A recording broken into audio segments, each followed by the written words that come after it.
Hello everyone, welcome to our YouTube channel. जैसा कि thumbnail से आप लोगों को पता चल गया होगा कि आज हम लोग यहाँ पे बात करने वाले हैं जो डॉटर का प्रॉपर्टी पे क्या राइट होता है उसके बारे में, कि उसके पिता की संपत्ति पे जो पुत्री है उसका क्या राइट है उसके बारे में पूरा डिटेल से देखेंगे।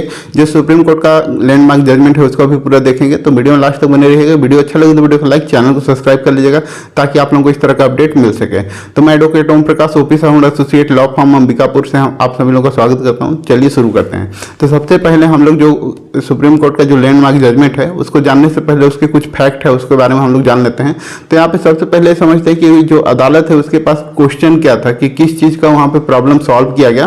तो उसमें तो अदालत पे इस सवाल पे विचार कर रही थी कि क्या एक लौती बेटी को अपने पिता के अलग संपत्ति हिंदू उत्तराधिकार अधिनियम के लागू होने से पहले विरासत में मिल सकती है या नहीं मिल सकती। मतलब यहाँ पे हिंदू उत्तराधिकार अधिनियम जब लागू नहीं हुआ था उससे पहले ही क्या उसको प्रॉपर्टी उसको विरासत में मिल सकती थी या नहीं मिल सकती थी। अब यहाँ पे क्वेश्चन क्या है, पहले फैक्ट की बात कर लेते हैं कि जो बेटी है, एक लौती बेटी थी, उनके पिता की मृत्यु हो गई और उनके द्वारा किसी प्रकार का कोई वो विल वगैरह नहीं प्रिपेयर किया गया था। ठीक है, वसीयत वगैरह कुछ नहीं किया गया था और उनके द्वारा बाकी वो लोग जो रहते थे सब लोग सामूहिक संपत्ति का था, विभाजन नहीं हुआ था और कुछ प्रॉपर्टी उनके द्वारा स्व अर्जित की गई थी, मतलब सेल्फ एक्वायर्ड प्रॉपर्टी थी और कुछ जो सामूहिक संपत्ति थी जो कि उनको पैतृक रूप से भी प्राप्त हुई थी। ठीक है, तो यहाँ पे जो सवाल यहाँ पे उठाया गया कि क्या पुत्री को उनका विरासत में जो प्रॉपर्टी मिलेगी वो उनको मिल सकती है या नहीं मिल सकती है।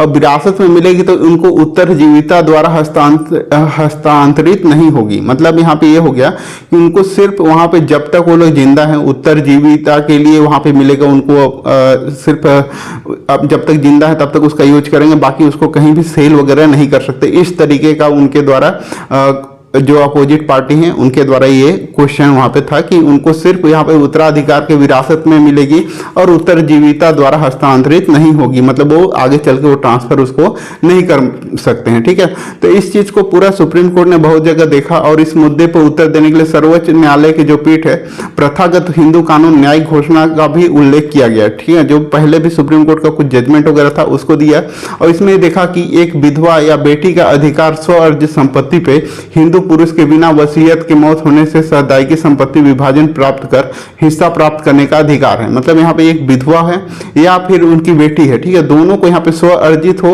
या फिर उनके जो पैतृक संपत्ति हो, दोनों में उनका अधिकार है कि उनको विरासत से उनको प्रॉपर्टी को वहां पे मिल जाए। ठीक है, इसे न केवल पुराने प्रथागत हिंदू कानून से बल्कि घोषणा के तहत भी जो न्यायिक घोषणा है, मतलब जो सुप्रीम कोर्ट का कुछ पुराने जजमेंट है उसमें भी इस चीज को घोषणा किया गया है कि वो दोनों को यहाँ पे सक्षम है कि उनको यहाँ पे विरासत में वो प्रॉपर्टी मिल जाए। ठीक है, तो यहाँ पे कुछ अलग से यहाँ पे जो मिताक्षरा कानून है उस भी उत्तराधिकार द्वारा विरासत को मान्यता देता है। ठीक है, लेकिन केवल यहाँ पे एक व्यक्ति, एक पुरुष या महिला अलग अलग स्वामित्व वाली संपत्ति के लिए। ठीक है, मिताक्षरा कानून द्वारा महिलाओं को इस तरह की संपत्ति उत्तराधिकारी के रूप में शामिल किया गया।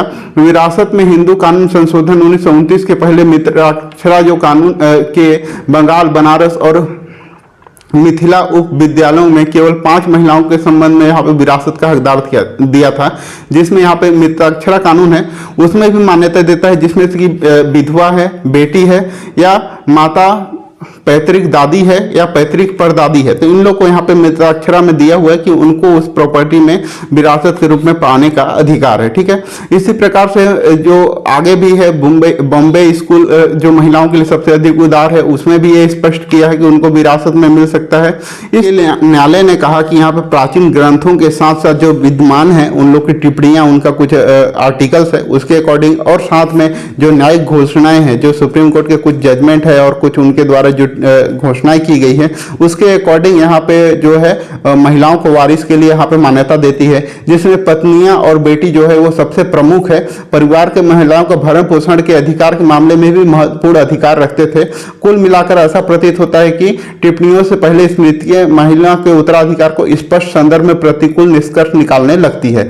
इससे यहाँ पे स्पष्ट होता है कि उनको यहाँ पे सक्षम है उसका जो है उनका विरासत का जो भी प्रॉपर्टी है उसको पाने के लिए। इसलिए यहाँ पे एक ये है कि हिंदू विवाह में जो भी जो पुरुष है वो अगर बिना वसीयत के अगर उनकी मृत्यु हो जाती है, चाहे उनके पास स्व अर्जित संपत्ति हो या सहदायकी या परिवार की संपत्ति से विभाजन में जो भी प्रॉपर्टी प्राप्त हुई है, तो वह प्रॉपर्टी सिर्फ उत्तरजीविता द्वारा नहीं, मतलब उनको सिर्फ वहां पे लिमिटेड राइट नहीं मिलेगा कि सिर्फ आप जब तक जीवित हो तब तक आप उसका यूज करो, ऐसा नहीं। उनको विरासत द्वारा हस्तांतरित होगी, मतलब उनके नाम पे ट्रांसफर होगा, जो कि वो आगे चल के चाहे तो उसको किसी और को सेल कर सकते हैं या फिर अपने पास रख सकते हैं। और ऐसे जो है हिंदू बेटी जो है सपिंड जो है उनके जो बराबर यहाँ पे होंगे। सपिंड है मतलब उनके जो बेटे हैं, उनके भाई हैं, उनके बराबर उनको यहाँ पे राइट मिलेगा कि वो उनके विरासत में जो उनकी प्रॉपर्टी